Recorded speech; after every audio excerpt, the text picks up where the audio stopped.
So this video is basically how to change an old socket to a modern socket with a USB and Wi-Fi connection.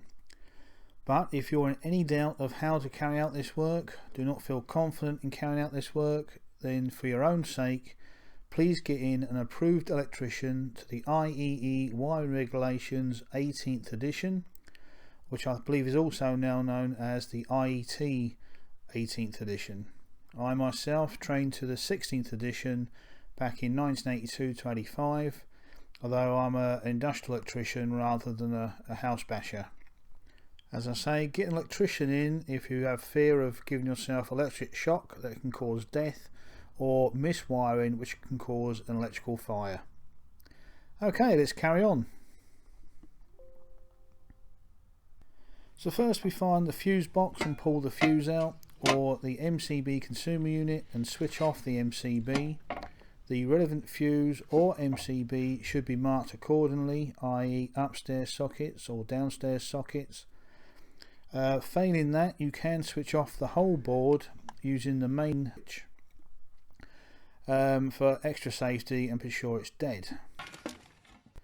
Next we test the socket we're going to change to make sure it is in fact dead and that you don't get an electric shock or cause an electric accident.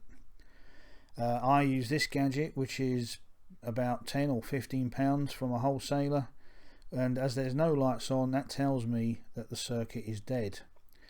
Alternatively, you could plug in a kettle, a hairdryer, something electrical to see if it works. If it doesn't work, then the socket should be dead. So here's the socket I'm going to fit. As you can see, it's got a USB port as well as a Wi-Fi connection, and the fixing screws come in this little packet. As we turn the socket over, it's worth noting that sometimes the screws are fixed here and here, as shown in this example, and the fixing screws are just levered out using a screwdriver. Now when you do take out the old screws from the old socket, keep them. As you can see here, sometimes the old screws are longer than the new screws, and they could even be a different thread depending on the age of the old socket. As this screw fits into the old back box, you may need to retain these old screws to fit the new socket. Unscrew the screws gradually on each side, so that if the wires behind the socket push the socket out, it's not forcing pressure on a single screw, which could crack the old socket.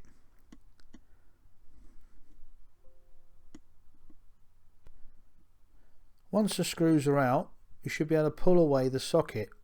However, on old installations like this one, where paint has sealed the socket to the wall, you may have to tap around the edge with a screwdriver.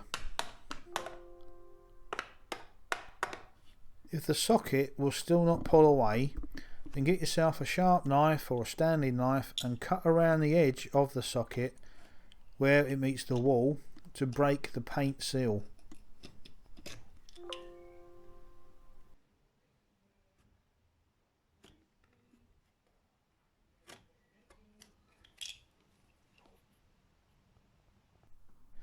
Before we look at the removed socket, let's take a look at the wiring colours. Over the years, the wiring colours have changed, as can be seen by this chart.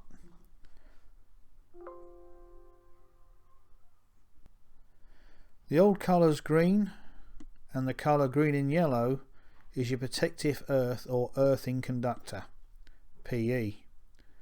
The black or blue coloured conductor is your neutral, N, and the red or brown coloured conductor is your single phase or live or line, L. Unfortunately, being a bit of a spanner, I went and lost the video footage of me taking the old socket off the wall and unscrewing the terminals that the cables went to, earth on the left, live in the middle, and neutral on the right hand side.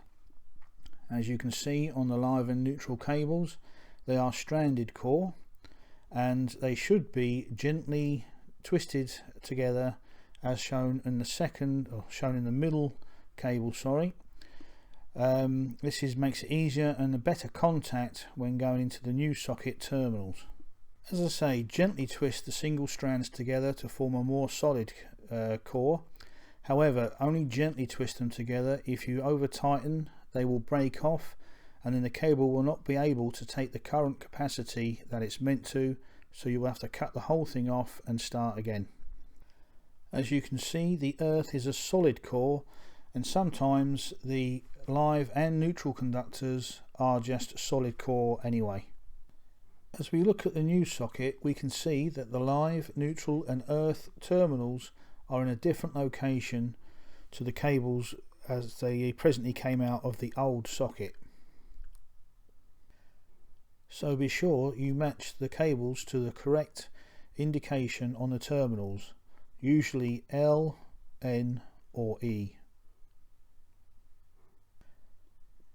When putting in the cables, ensure enough copper is shown to go down through to the terminal screw. Gently do up the screw and give it a quick tighten. You don't want to over tighten, because again we don't want the core to be stripped by the screw. The cable's insulation, i.e. the red colour, black colour or green and yellow colour, should butt up against the entry point of the socket into the terminal. As you can see, this modern socket shows the modern colours next to the terminals, as well as the L, N and E on the grey part of the socket, indicating where the cables go. Give the cables a quick tug just to make sure they're not loose and tight in the terminal. It should be noted there should be an extra earth cable from the socket to the metal back box, because the back box is metal.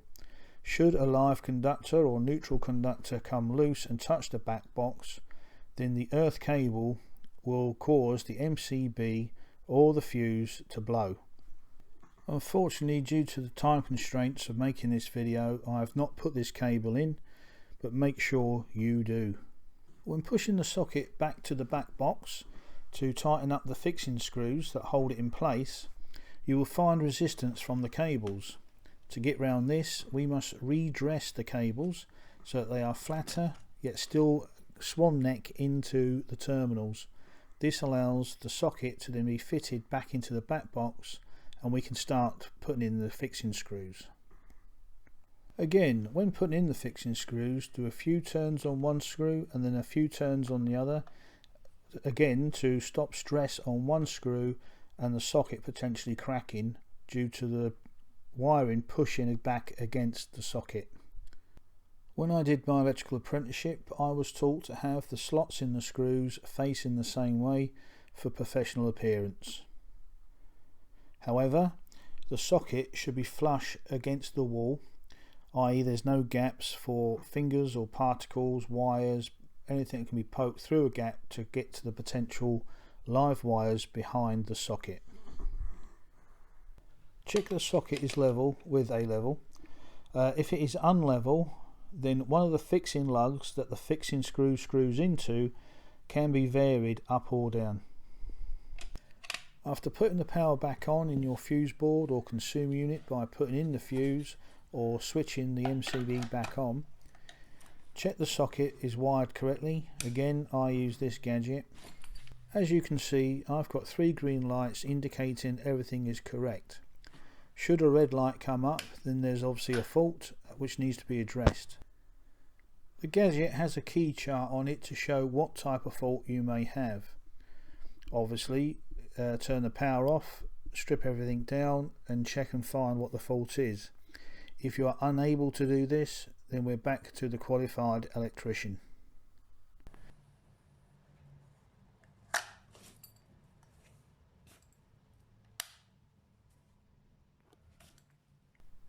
As you can see, here's the USB charger socket, and above is the Wi-Fi booster.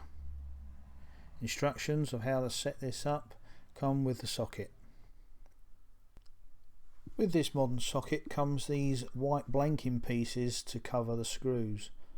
I personally don't put these in because they're a devil to get out if you need to get back into the socket to find a fault. And that's it, the end.